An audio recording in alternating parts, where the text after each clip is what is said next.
Hello everyone, welcome back to my channel. In this video I am going to discuss about the Norma Frontalis. So Norma Frontalis is the anterior view of the skull. As we can see, it presents the forehead, a pair of orbits. See, these are the orbits. Then malar eminence, this is the malar eminence. Then the anterior nasal aperture, this is the anterior nasal aperture, and the teeth bearing upper jaw and the lower jaw. Then we come to the forehead. So on the forehead we can see it is formed by the squamous part of the frontal bone, and it articulates below with the nasal bones on each side. Here we can see these are the two nasal bones, and this suture is known as frontonasal suture. Then we have the nasion. This is the nasion at the root of the nose. It is the point of intersection between the frontal and the nasal bones. On each side of the frontonasal suture, the squamous part of the frontal bone, here we can see it is turned backwards and it is forming the roof of the orbit. So this is the roof of the orbit, which is formed by the orbital plate of the frontal bone. Then we have the glabella. This is the glabella. In this we can see this is the glabella. It is a smooth elevation above the nasion. Then we have the superciliary arches. These extends from the glabella up to the supraorbital margin. So these are the superciliary arches. Then we have frontal eminence. This is the frontal eminence on both the sides. This is the frontal eminence. These frontal eminence, these are prominent in case of children and females. Then we come to the orbit. These are the orbits. Orbits are a pair of bony cavities which contain the eyeball and the associated muscles, vessels, and the nerves and the connective tissues. Each orbit presents at its margin with the face the four continuous margin, that is the supraorbital margin, lateral margin, infraorbital margin, and the medial margin. The supraorbital margin is formed by the frontal bone. Its lateral 2/3 is sharp and the medial 1/3 is rounded. The supraorbital notch or foramen lies at the junction of between these two, that is the lateral 2/3 and medial 1/3 parts, and this supraorbital notch or foramen, it transmits the supraorbital vessels and nerve. The supraorbital notch, this is giving passage for supratrochlear nerves and vessels, which is passing upward in the forehead medial to the supraorbital notch. Then traced laterally on the lateral side, this supraorbital margin ends in a zygomatic process which joins with the zygomatic bone at the frontozygomatic suture. The lateral margin of the orbit is formed by the zygomatic bone and the frontal bones. The infraorbital margin is contributed by the maxilla and the zygomatic bone. Then about 1 centimeter below the infraorbital margin of the maxilla presents, here we have the foramen known as infraorbital foramen, which transmits infraorbital nerves and vessels. Then we have the medial margin. This is the medial margin. This medial margin of the orbit is not well defined and is formed by the maxilla, the frontal bone, and the lacrimal bone. So here you can see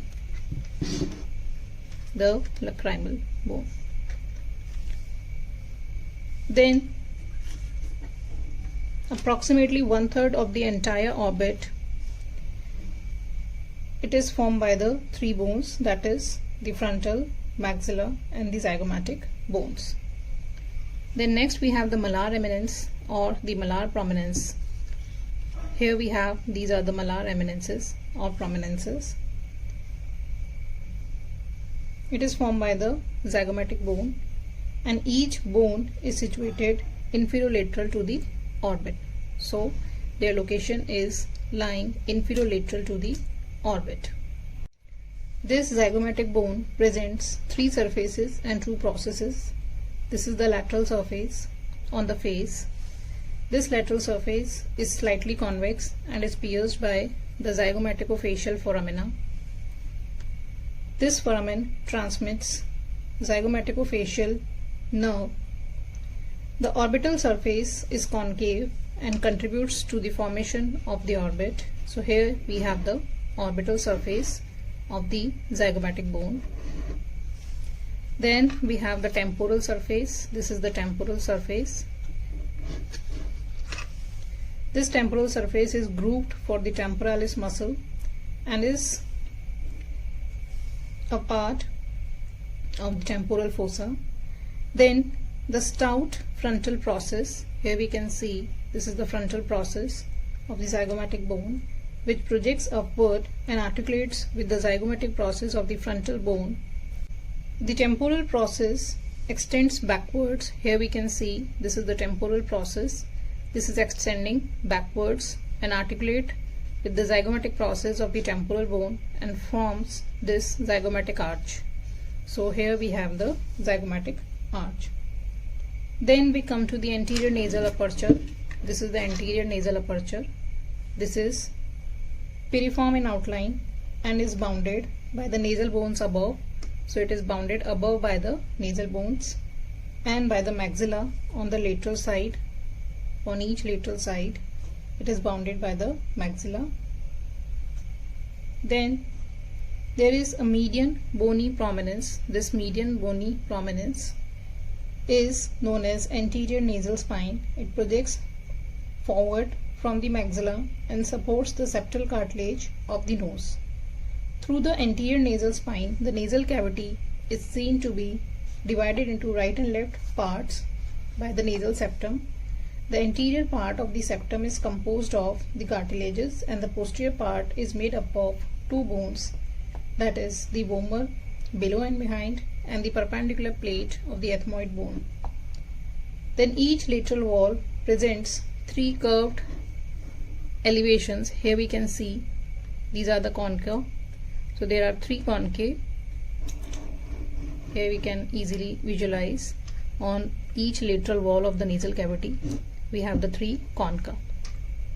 This is the inferior nasal concha and above it we have the middle and superiorly we have the superior nasal concha.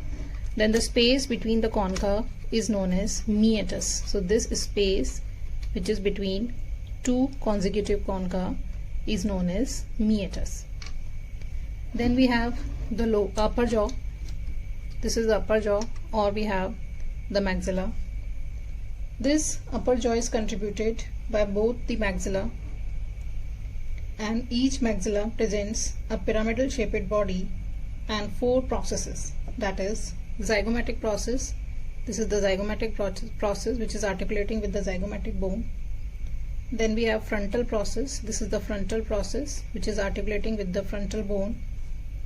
Then palatine process below. This is the palatine process which is forming the hard palate. Then alveolar process which is articulating with the tooth.